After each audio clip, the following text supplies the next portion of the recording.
Marilah kita belajar firman Tuhan. Dengan berakar di dalam Kristus, kita mau patahkan tipu daya kuasa iblis. Amin. Haleluya.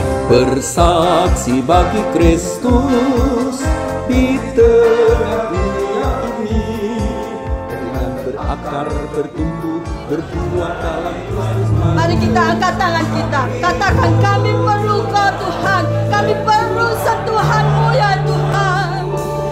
Kami tak dapat jalan sendiri, kami perlu Kau Tuhan. Katakan sekali lagi, kami perlu Kau Tuhan.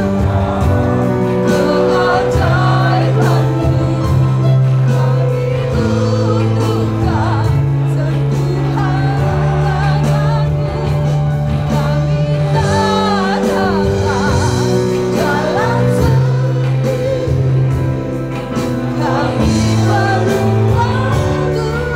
Katakan kami perlu Kau Tuhan. Kami perlu Kau Tuhan. Kami perlu Kau Tuhan. Waktu saya serahkan kepada Bapak Pendeta Menahem Suneja.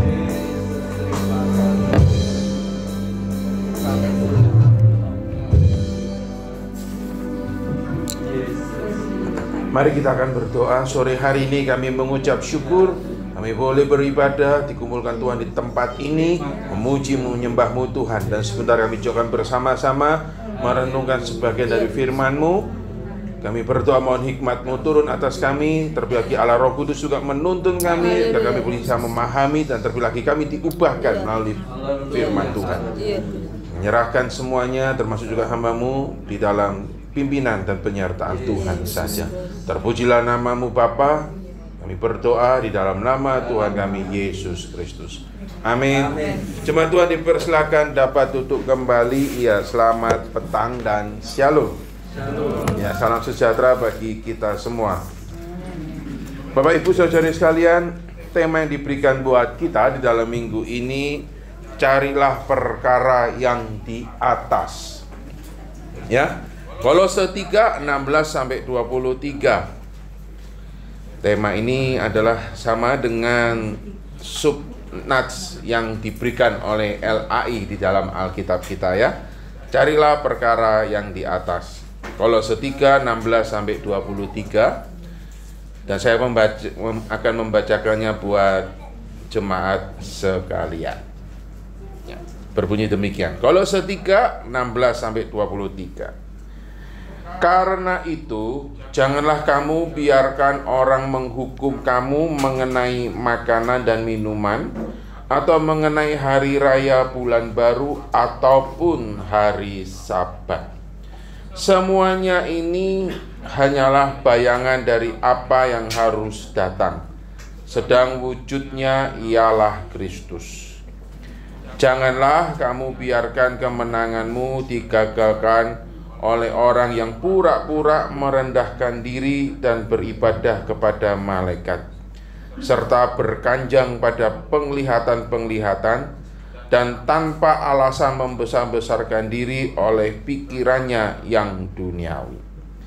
Sedang ia tidak berpegang teguh kepada kepala, dari mana seluruh tubuh yang ditunjang dan diikat menjadi satu oleh urat-urat dan sendi-sendi, menerima pertumbuhan ilahinya.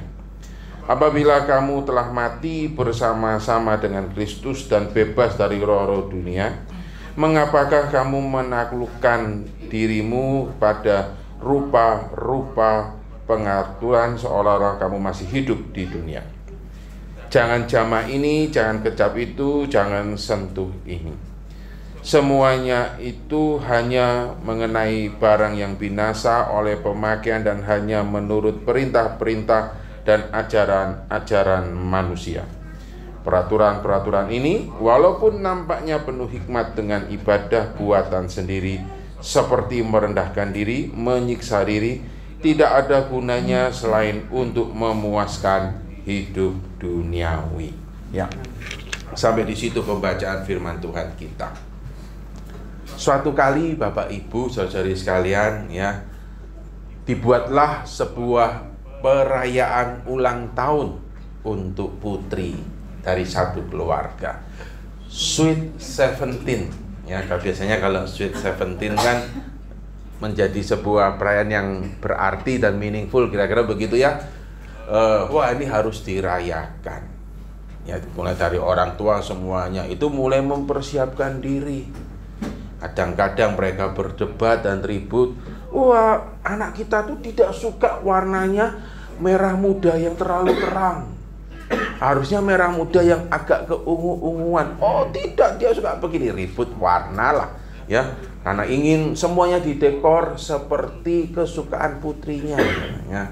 Lalu ributlah juga mengenai panjang ininya taplak mejanya untuk di di tempat yang dimana mereka akan merayakan ya. Wah, taplaknya itu harus bentuknya begini, panjangnya begini, beda 1 senti, tidak suka itu ya, ribut. Lalu ribut juga mengenai kue tatnya ya toh, dekorasi semua. Dan kue tatnya ya, kue tatnya itu harusnya tidak boleh segitiga, katanya kalau segitiga itu wah nanti bad luck, tajem-tajem. Harus bunder gitu kan. Lalu nanti bunder kuno. Wah, ribut kan, yang satu segitiga katanya bad luck, yang satu bunder kuno. Lalu gimana? Wah, menjadi ribut. Akhirnya lah disepakati, katanya putrinya itu suka yang tak beraturan. Saudara tidak bisa bayangkannya bagaimana kue tat yang tak beraturan. Wah, lalu ribut lagi. Wah, putri itu kita tuh sukanya itu Barbie. Jadi ributlah membuat kue tat yang bernuansa Barbie, yang merah muda kan. Wah, lalu ribut bonekanya gini gitu. Mereka akhirnya ribut selama beberapa hari, saudara. Sampai tibalah hari di mana hari kelahiran putrinya itu. Undangan pun disebar, mereka pun juga ribut gitu kan. Ini undangan ini yang harus kita undang siapa? Wah, mulai dari keluarga besar, wah keluarga jauh gitu ya, keluarga kakek, keluarga nenek, wah semua mereka ingin merayakan sungguh besar-besaran. Wah, ribut, ini diundang gimana ya? Pengurus RT katanya. Wah, ngapain pengurus RT? Wah, pengurus RT harus diundang katanya begitu ya. Padahal pengurus RT kan agak jauh aja, ribut ya. Wali kota diundang apa enggak gitu kan, saudara ya, karena mungkin keluarga ini keluarga yang merupakan public figure.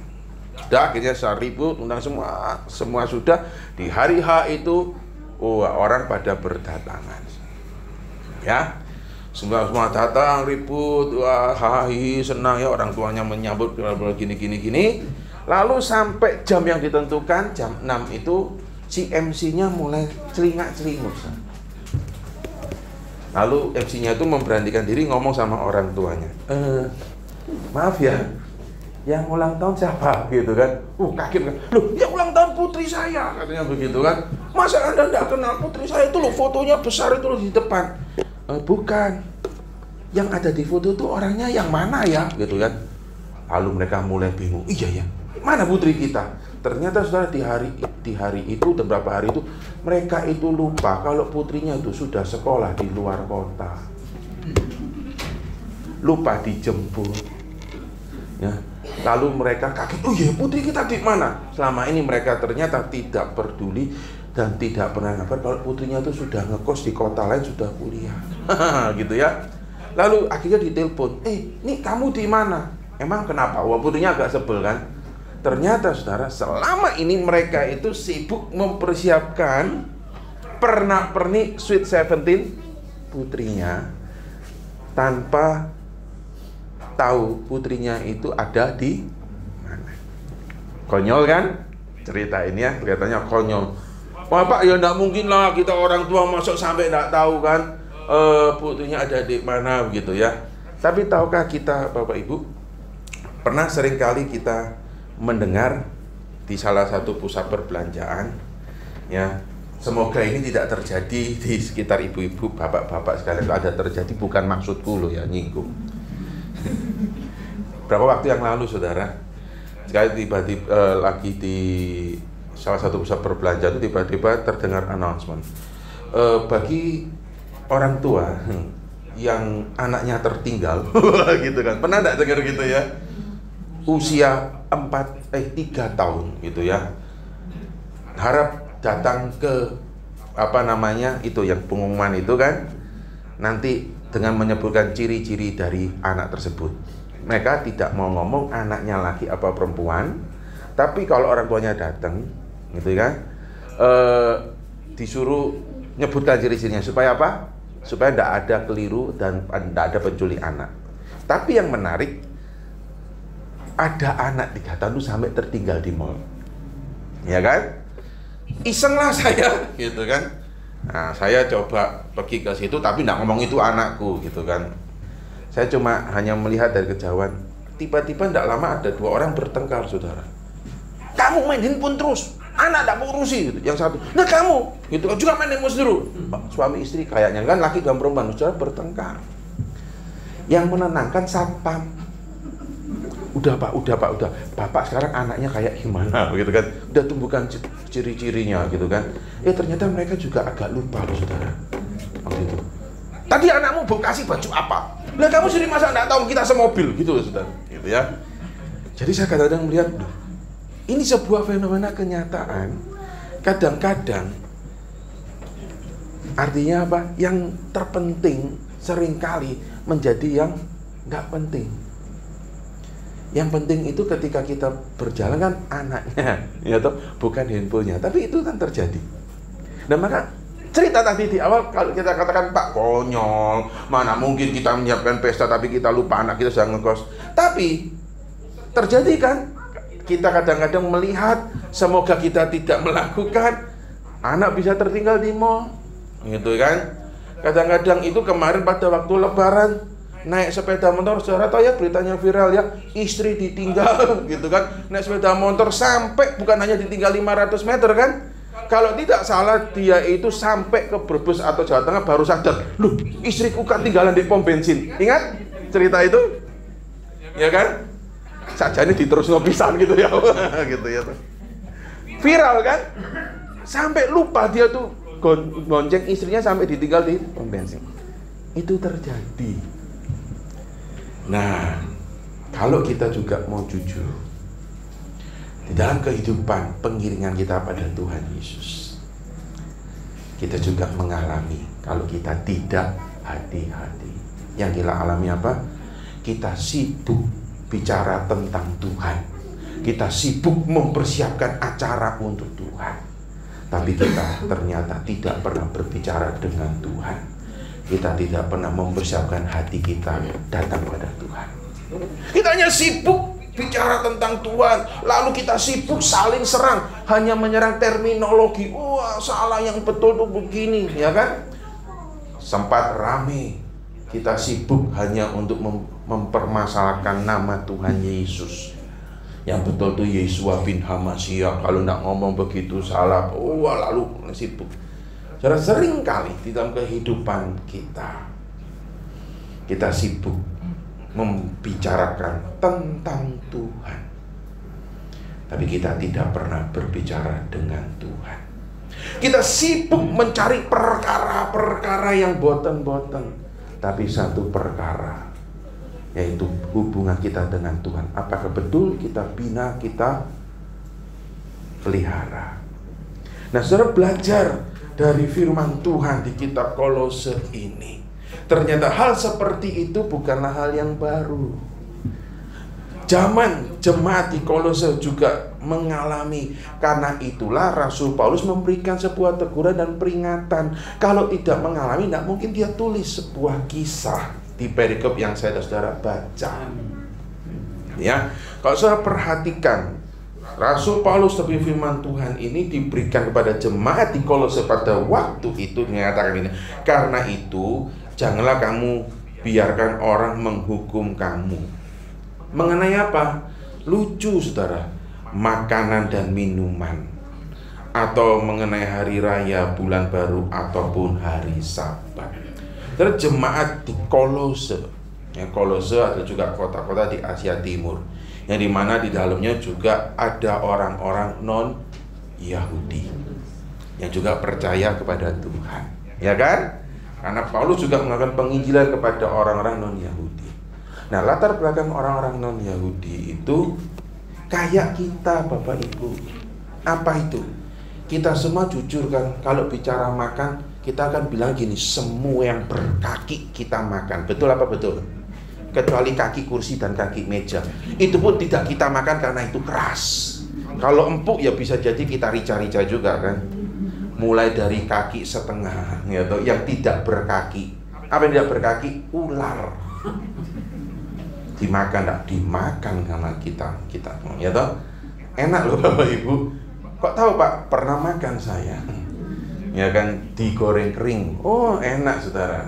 Kayak belut. Oh belut itu mahal loh. Kalau saudara beli di warung-warung belut goreng agak murah ya. Tapi barang yang sama masuk restoran cuma diganti namanya unagi. Belut ganti nama unagi. Unagi itu sepotong kecil 100.000 lebih. Makanya kadang-kadang saya tidak mau makan itu bukan karena halal haram saudara. Tidak masuk akal kadang-kadang. Pak ini lain, belut Jepang. Gitu. Kita makan semua kan? Berkaki dua kita makan semua yang kaki dua, ayam, kelinci, bebek, gitu semuanya kita makan, gitu kan? Saudara pastikan kalau saudara makan bebek adalah bebek B2. Jangan sampai bebeknya bukan bebek B2. Lalu binatang kaki 3, kaki 4 semua, kaki 1000 kadang-kadang juga dimakan. Nah, pada waktu itu ada orang-orang yang memang latar belakangnya tidak ada masalah. Ya, lalu kan ribut. Sementara saudara ada juga orang-orang Yahudi yang mengikut Kristus itu kadang-kadang mulai ribut, haram itu, gitu kan? Saudara, kalau di Indonesia itu, kalau saudara pergi ya dengan kendaraan umum secara internasional, kalau namanya pre-order naik pesawat ya, pre-order. Dulu itu saya tidak tahu, saya sampai tanya. Itu ada pesan makanan, itu pilihan. Yang pertama vegetarian. Oh itu saya tahu, berarti itu kan untuk orang yang tidak bisa makan daging.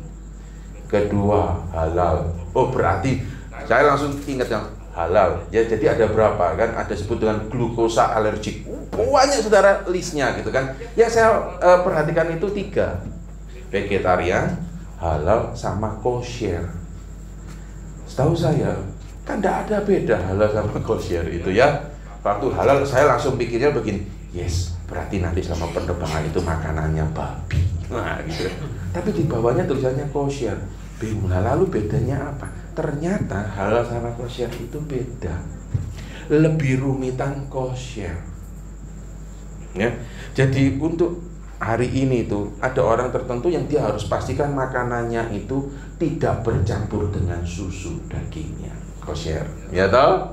Kedua, bukan hanya sekedar B2, makanan yang dihidangkan itu apakah sesuai dengan syariat mereka? Tidak ada unsur binatang yang tidak bersisik. Kayaknya ayam, ya. Tapi kalau ayam sausnya udang itu tidak kosher, saudara. Ya. Jadi kan lebih ribet. Nah, waktu itu orang itu akan menghukum, wah kamu makanannya ya sudah kecampur apa? Saus mungkin nih, betul itu sausnya ada kepitingnya gitu kan. Hari ini kan kita kan asparagus saus kepiting kan enak, tapi orang pada rasanya tidak boleh makan yang tidak bersisik, tidak berkuku belah. Daging itu tidak boleh dicampur dengan susu ibunya. Oh, aturannya kan banyak saudara di dalam perjanjian lama. Ribut kan hanya untuk itu. Padahal kalau saya perhatikan di firman Tuhan Yesus pernah ngomong, yang najis itu bukan apa yang masuk, tapi apa yang keluar. Kenapa? Karena yang masuk ujungnya semua sama. Jadi kalau nanti ya mari gini mau Natalan, saudara saya ingatkan di awal, jangan ribut yang dimasukkan itu apa, selama bersih. Ya tidak usah ribut, wah harus ini harus itu. Saya ribut menunya macam-macam, nanti ujungnya tidak usah terus no, gitu kan? Ributlah apa yang sebenarnya bisa kita berikan, persembahkan yang keluar. Nah, waktu itu mereka itu mengalami hal ribut. Wah, Anda tidak layak di dalam komunitas kami. Kenapa? Kemarin baru ketahuan makan babi panggang. Wah, ada begitu, kayaknya begitu.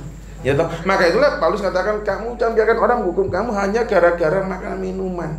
Lalu ribut dengan hari Sabat. Oh saudara, aturan hari Sabat itu ketat loh. Arti kata hari Sabat tidak boleh bekerja, itu kita dilarang berjalan lebih daripada 5 langkah kaki. Dilarang melakukan pekerjaan yang menimbulkan energi. Ya, dan itu sampai hari ini itu juga ada. Ya. Jadi hari itu kalau saudara punya kesempatan pergi ke negeri yang masih melakukan hukum itu, yang menarik adalah kalau sudah hari Jumat sore sampai Sabtu. Ini saya sedikit menyimpang ya. Saya pernah dulu waktu studi banding itu di kota Yerusalem sudah diperingatkan, Pak, kalau nanti Jumat sore gitu ya, turun dari hotel harap bersabar ya. Kalau bisa cari hotel yang lantainya agak ke bawah. Kenapa? Karena kalau sudah Jumat sore, semua hotel di Yerusalem itu diset, Pak. Khususnya di daerah-daerah yang masih ketat dengan tradisi Yahudi. Diset apa? Setiap lantai berhenti. Mencekno. Jadi kalau Anda dapat hotelnya tinggi dan hotel itu menganut tradisi Yahudi, hotelnya lantainya sampai 40, saudara dapat kamar di lantai 35, ya sudah ketika saudara keluar Jumat sore 35, 34, hitungan sendiri. Ya tahu? Kenapa? Karena orang Yahudi bilangnya tidak boleh kerja, melakukan sesuatu yang menimbulkan energi. Di zaman itu memasak enggak boleh, ya kan? Hari Sabat kan enggak boleh masak. Kenapa? Karena masak itu melakukan tindakan yang menimbulkan energi, api. Ya toh? Wah, ini dan itu kan aturannya banyak. Nah, mencet tombol lift, tab itu najis. Itu salah. Kenapa, saudara? Karena dianggap mencet tombol lift, ketika mencet energinya jalan. Saudara, berhenti, kan? Jadi tidak boleh. Bayangkan saudara. Maka itulah diatur setiap hari Sabat ketika kita naik lift, tidak boleh mencet. Nah, tapi kan saya kan bukan orang Yahudi kan, ya tak pencet gitu kan. Tapi setiap lift buka. Jadi orang tuh kalau yang punya tradisi Yahudi itu yang saya tahu, dia hanya berdiri di depan lift, nunggu karena nanti apa? Buka. Gitu kan? Dia akan meminimalkan jalan, dihitung kalau bisa jangan dari 5 langkah. Itu ya, dan itu akhirnya ribut. Wah, hari Sabat tak boleh kerja, hari Sabat gini itu. Lalu ketika ada saudaranya sakit butuh pertolongan, oh kalau kita jalan, kalau kita nolong, nanti kita ini tidak sah Sabatnya. Nah, setelah megap saudara kita kan. Tapi kalau aset kita itu kan pada waktu itu lembu atau sapi kejeglok, wah kita langsung tidak mikir angkat. Kenapa, Pak? Ini lek mati rugi aku bocor. Tapi kalau saudara sakit, ributnya apa? Wah, Sabat lah begini. Itu yang ditegur oleh Tuhan Yesus, bukan? Kalau binatangmu jatuh di dalam itu, kamu angkat enggak? Ya. Tapi ketika saudaramu sakit, kamu ribut Sabat. Cara ini, nanti kita akan lihat itu sudah Tuhan tegur, Tuhan Yesus tegur. Kenapa? Mereka lakukan semua itu untuk kepentingan pribadi. Nah, itu juga yang ditegur oleh Paulus di dalam ayat ini. Jangan kamu dihukum hanya masalah begini. Kenapa? Karena itu adalah hukum Taurat yang adalah bayang-bayang dari apa yang harus datang. Dan ketika surat Kolose ini ditulis, yang harus datang itu sudah datang kan? Sudah. Karena tertulis di situ, ialah Kristus. Sedang wujudnya ialah Kristus. Jadi di hukum Taurat itu berikan kepada bangsa Israel, itu ada sebuah bayang-bayang. Tidak sempurna, karena yang sempurna yang harus datang itu akan datang dan telah datang, yaitu Tuhan Yesus Kristus. Sehingga akhirnya yang kamu harus ikuti, harus peluk adalah bukan bayang-bayangnya. Tentu dong kalau kita sebagai suami dan istri, yang kita gandengkan suami atau istri kita, betul kan? Bukan bayang-bayangnya yang kita ajak ngomong kan. Kalau misalnya kita kalau ngomong tidak pernah sama suami istri kita, tapi bayangannya yang kita ajak ngomong, kamu makan belum? Ini kan istri bilang, aku di sini, dah aku ngomong bayang-bayangmu aja kan gini. Nah itulah yang Paulus katakan, janganlah kamu itu meributkan yang sebetulnya itu yang adalah bayang-bayang sudah masa lalu. Sedangkan wujudnya yang baru ialah Kristus. Oleh karena itu, janganlah kamu itu yang sudah mendapat kemenangan digagalkan oleh orang yang pura-pura merendahkan diri. Ya pura-pura kelihatan, wah aku ini mengikuti hukum Taurat, wah aku ini sungguh-sungguh. Ada juga yang akhirnya, wah aku mendapat, wah saudara, kadang-kadang orang pada waktu itu bisa menceritakan, aku mendapat penglihatan, wah panjang banget penglihatannya, tapi terlalu dibesar-besarkan, tapi semuanya itu bukan bicara Kristus. Itu sudah terjadi pada jemaat di Kolose. Mereka diingatkan untuk tetap terus berpegang teguh, bukan? Jangan sampai kemenangan itu digagalkan hanya gara-gara suatu hal-hal yang sangat rendah dan duniawi. Karena itulah saudara bisa paham, Lembaga Alkitab Indonesia mengatakan carilah perkara di atas. Karena perikop ini sesungguhnya sedang bicara kamu sudah dimenangkan oleh Kristus yang adalah kepala. Maka carilah sang kepala itu. Jangan yang kotoran di bawah, yang hal duniawi, yang kalau pakai bahasa Surabaya yang boten-boten sehingga kita lupa kepala. Bisa enggak seorang manusia berjalan tanpa kepala? Kalau normal enggak bisa. Kalaupun ada itu berarti zombie. Gitu? Saudara, kalau di sini nih, gitu ya, kita lagi kumpul, lalu tiba-tiba ada yang masuk sosok yang tidak ada kepalanya, kita sambut, selamat datang ya Pak, gitu kan. Bisa? Berani? Lari kan, menaklukkan zombie kan. Nah, janganlah juga dalam kehidupan kita itu kita seakan ya menjadi itu, tidak peduli kepalanya.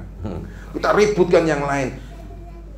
Seorang manusia yang tanpa kepala itu adalah mengerikan dan zombie. Nah, gambaran inilah kalau saya pahami, Paulus mengatakan gini, janganlah kamu akhirnya tidak berpegang teguh kepada kepala, dari mana seluruh tubuh itu diikat menjadi satu. Tubuh tanpa kepala pada akhirnya mati, kan? Mengerikan kalau terus berjalan. Dengan juga di dalam kehidupanmu, jangan sampai kemenanganmu itu digagalkan. Nah, Bapak Ibu Saudari sekalian, dari perikop ini, peringatan untuk jemaat di Kolose, apa sih relevansinya buat kita hari ini? Masih sangat relevan. Yang pertama, saya dan saudara itu hidup di dalam Kristus. Janganlah kita hidup seakan-akan kita belum mendapatkan Kristus. Itu yang pertama. Apa itu hidup seakan belum mendapatkan Kristus? Saya dan saudara itu kan tahu, kan? Semua hari adalah baik. Pak, ojo datang ke pernikahan. Kenapa? Wong iku ngawur, kawin tanggal 1 Suro. Ojo datang. Nanti apa? Kita sial. Itu orang itu ngawur, gitu kan? Padahal kita percaya pada Kristus atau percaya kepada penanggalan Suro. Nah itulah, janganlah sampai hidup kita seakan-akan itu tidak ada Kristus. Amin. Lebih takut pada tanggalan Suro, gitu kan? Pernah suatu kali saudara saya berjalan, saya tidak tahu pernah menceritakan ini atau enggak, dengan seorang rekan hamba Tuhan. Jalan saudara, ya kan? Naik mobil. Tiba-tiba di tengah-tengah perempatan, karena kita harus diberhentikan dengan iring-iringan orang mati. Ya, yang cukup tradisional, orang itu diiring dengan berjalan, lalu jenazahnya pakai keranda, gitu ya. Ketika keranda itu lewat, rekan saya ini bingung setengah mati. Dia cari kiri dan kanan itu uang koin.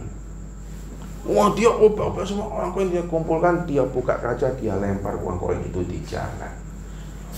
Nah, bingung kan saya. Nah, kenapa kamu lempar uang koin itu kan? Lalu saya loh, kenapa? Dia bilang, percaya enggak percaya, gitu kan? Jangan sampai nanti perjalanan kita tuh sial. Itu disebut dengan buang sial. Ayo saudara pernah melakukan apa enggak gitu kan? Wah, lempar koin gitu kan? Kenapa? Buang sial. Kalau kita misalnya lewat itu turun, lalu kita salamin, lalu kita kasih ucapan duka cita, wah itu luar biasa banget kan, nggak kenal tapi kita ikut bersimpati. Lain cerita, ini buang koin. Ada tanya kenapa? Pak, percaya nggak percaya? Loh, bukannya kita itu adalah hamba Tuhan, adalah Tuhan. Ya emang sih, gitu kan. Tapi aku sering pernah mendengar kesaksian gitu, nah, lebih ribut, lebih takut mengalami penghukuman dari apa? Orang yang ngomong, wah aku kemarin nggak ngasih koin, lempar ke jalan nasi, pulang ketobrak kucing. Wah itu saudara, itu yang diingat, bukan firman Tuhan yang diingat itu. It's happen, itu terjadi. Nah maka kembali lagi dari firman Tuhan ini, mari kita diingatkan. Janganlah kita hidup seakan-akan Kristus itu tidak mati buat kita. Saudara-saudara, itu pengharapan ada di tangan Tuhan Yesus. Jangan hanya gara-gara tahayu nenek moyang bilang begini itu dan itu gitu ya, atau nanti ribut hanya karena gara-gara ada ini ya, hanya gara-gara tidak punya pakai baju hitam, wah dilarang ikut ini itu dan sebagainya. Kadang-kadang kita dipeributkan hal itu. Mari kita belajar, saya dan saudara itu adalah umat yang sudah dimenangkan. Maka janganlah kita hidup seakan-akan kita belum dimenangkan. Maka ayat yang ke-18 itulah yang menjadi poin. Janganlah kita semua itu dibiarkan kemenangan kita digagalkan oleh hal yang sesungguhnya itu kosong dan fana. Saya dan saudara mengalami kemenangan dan itu kita peringati dalam setiap bulan kan, di minggu kedua yaitu perjamuan kudus. Nah janganlah kemenangan itu akhirnya kita tuh merasa digagalkan hanya karena hal-hal yang tidak benar. Saya tidak tahu apakah saudara percaya, semoga tidak. Kalau berkaitan dengan kemarin satu surau itu kan ada iring-iringan sapi ya, kebu buli di Solo. Itu berita yang tidak diciarkan saudara. Yang saya selalu kadang-kadang itu juga berpikir, berusaha memahami. Itu dalam iring-iringan itu orang itu ngitut di belakangnya. Ya betul ya. Tahu ya nungguan apa yang di belakang ngitut kebu itu? Kotorannya. Karena diyakini yang satu surau itu kotorannya berkhasiat, menyembuhkan segala macam penyakit. Saudara akan bilang, karena kita semua sehat, karena kita ada Kristus di kepala. Ingat, tapi ada kalanya yang ngantri itu orang Kristen. Sakit gak kunjung sembuh, lalu mulai bilang, kebu itu kemarin menyembuhkanku. Gitu kan saudara, kebu itu menyembuhkanku. Kalau kebu di sate enak saudara. Tapi kalau kebu itu kita sate, wah kita bisa dilemparin batu orang se-Jawa Tengah. Tapi itu terjadi, maka itulah jangan sampai kemenangan kita gagalkan. Artinya apa? Jangan sampai saya dan saudara hidup seakan-akan Kristus tidak ada dan tidak mati buat kita. Dan yang kedua, marilah kita senantiasa di dalam hidup ini. Saya dan saudara adalah anggota tubuh Kristus. Berarti apa? Kalau anggota satu yang lain itu bisa terikat karena ada kepala. Maka setiap tubuh, kalau pakai ayat yang ke 19, ingatlah di dalam setiap persekutuan kita, di dalam setiap relasi kita, bahkan dalam setiap kehidupan sehari kita, yang harus kita pikirkan adalah sang kepala tubuh saya dan saudara.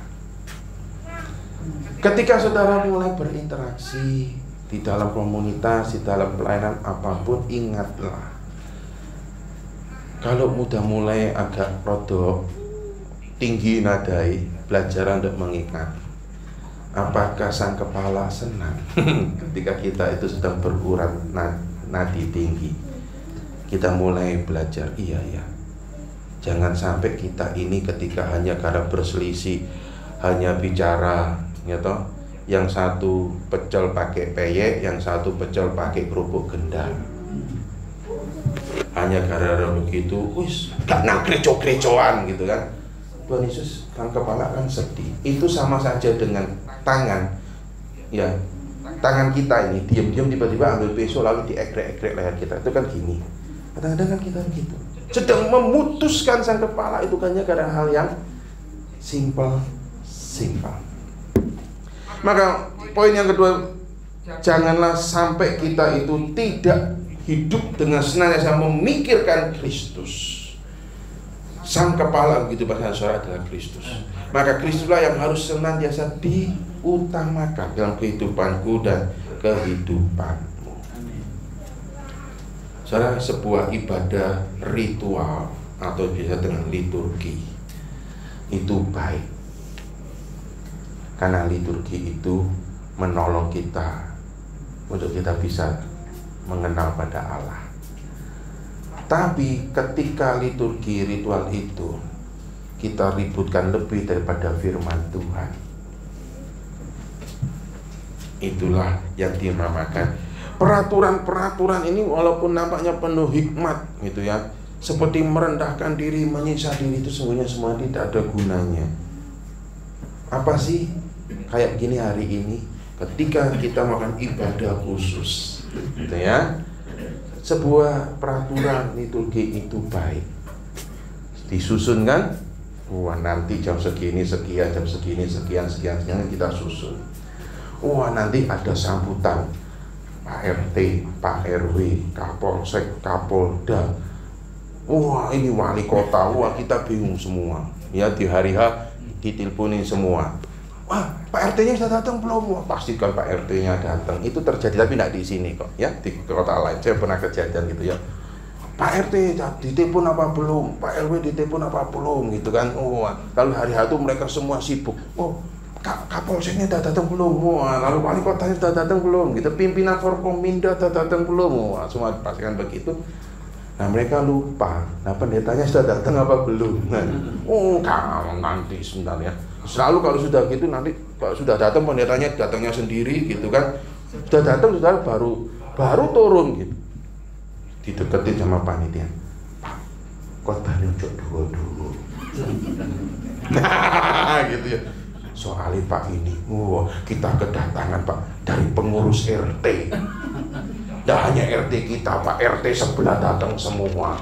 Sambutannya di list Pak ada 20. Itu kan? Khotbahnya dulu. Lalu berkata, lalu berapa? Isa 5 menit aja Pak. Sebuah ibadah kita lebih mementingkan peraturan hal yang dunia, kita lupa. Kita datang ke rumah Tuhan itu untuk mendengarkan apa? Bersyukur ketika itulah yang terus saudara kembangkan dan lestarikan. Ketika kita memuji Tuhan, ketika kita menyembah Tuhan, itu semua penting, menolong kita, mempersiapkan kita itu untuk bisa menerima firman Tuhan. Maka dalam konteks ini yang kedua kepala itu, maka saya memberikan semangat dan motivasi untuk para WL dan singer, gitu ya. Karena WL dan singer itu adalah pejuang garis depan hamba-hamba Tuhan. Kenapa, saudara? Karena kalau WL singer bikin, gampang Pak, berminggu lo aku lagunya hafal, gitu kan. Penting latihan. KI gampang, cari kunci aja lah, kunci Inggris, kunci apalah, kunci bayam, kunci gampang. Saya harus persiapan. Nyanyi harus sungguh-sungguh, mengajak sungguh-sungguh. Kenapa? Yang kasihan itu pendetanya. Ketika kita datang, puji-pujiane ndak semangat, aras-arasan hati ini kan rodok abot ya. Ketika kita naik, itu ibarat saudara itu tanah, ndak dibajak. Wah, kita ini korbannya kemeringan karena tanahnya tandus gitu toh. Tapi kalau W.L. Singer mempersiapkan diri gitu ya. Makanya ini kan ada juga buat saya gitu ya. Saudara memimpin pujian, betul-betul dipersiapkan, persiapan diri, hati, latihan, semua nyanyi. Jemaatnya apa? Kita menyanyi sukacita kan. Saya khotbahnya sambil merempun, sambil nadanya penuh. Saudara bilangnya amin kan gitu. Artinya apa? Peran W.L. Singer itu penting juga. Di dalam setiap komponen ibadah itu penting. Kenapa? Karena setiap komponen ibadah itu semuanya itu akan mengarah pada satu. Firman Tuhan yang ketika diberitakan itu bagaikan benih yang ditabur di tanah yang sudah dibajak, yaitu tanah yang subur. Maka itu saya memberikan semangat bagi para pelayan Tuhan. Kalian penting. Karena apa yang kalian lakukan itu untuk penunjang supaya kepala itu tetap terus diperdengarkan. Maka itu persiapkan. Jangan hanya yang aneh-aneh malah kalian ribut sehingga akhirnya kelihatannya itu wah ini Pak keren begini. Tapi persiapan kita bukan mempersiapkan diri hati kita memberikan pujian pemimpin jemaat dengan baik. Maka itulah Bapak Ibu saudara sekalian, pada petang hari ini carilah perkara yang di atas, yaitu bicara apa? Kristus. Dengan dasar Kristus itu kita semua menjadi sehati sepikir. Di dalam setiap hal yang duniawi kita lihat bahwa kita ini ada di dalam Kristus. Dan kita tahu ketika Kristus ada di dalam hatiku dan hatimu, tidak ada sesuatu pun dan siapapun yang dapat memisahkan kita. Semua hari adalah baik. Pakai baju apapun, yang penting tidak aneh-aneh, ya toh, adalah baik. Kita tidak perlu ributkan hal ini dan hal itu. Ketika kita beribadah dengan sukacita. Apakah lampunya nyala, pas lampunya mati, mek kena pakai oplik tuh kita tidak bingung, ya toh. Mau musiknya lengkap atau pas musiknya tidak lengkap, kita juga tidak ribet. Kenapa? Karena setiap pada kita mempersiapkan diri, memberikan terbaik untuk perkara yang di atas itu. Nah, biarlah firman Tuhan pada petang hari ini boleh kembali mengingatkan kita bahwa saya dan saudara telah dimenangkan oleh Kristus. Jangan kita gagalkan. Dan yang kedua, marilah kita terus bersandar dan berpikiran, berpatok, bertuju, berpacu senantiasa kepada Sang Kepala, yaitu kepada Kristus. Kristuslah yang harus saya dan saudara nyatakan di dalam tutur kata kita, di dalam relasi kita, di dalam tindakan perbuatan kita. Bagaimana kita menjadi the reflector of Christ, refleksi kehadiran Kristus. Tuhan menolong kita semua. Mari kita akan berdoa. Tuhan, biarlah pada petang hari ini kami boleh kembali diingatkan dalam hidup ini kami tidak meributkan perkara-perkara duniawi yang sesungguhnya hanya sia-sia dan fana, tapi kami betul-betul memikirkan akan Kristus. Itulah makna daripada perkara di atas. Biarlah betul-betul tema gereja kami itu betul-betul mengingatkan kami harus mengakarkan hidup kami kepada Engkau Kristus. Kau yang telah memberikan kami kemenangan, Kau yang telah memberikan kami pengharapan. Terpujilah nama-Mu Bapa. Kami juga menyerahkan jalannya sakramen perjamuan kudus yang sebentar akan kami lakukan ini. Di dalam nama Tuhan kami Yesus Kristus kami berdoa. Amin. Puji Tuhan, kita sudah mendengarkan kebenaran firman Tuhan yang disampaikan hambanya, Pendeta Menahem. Kiranya Tuhan Yesus memberkati Pendeta Menahem dan setiap pelayanannya.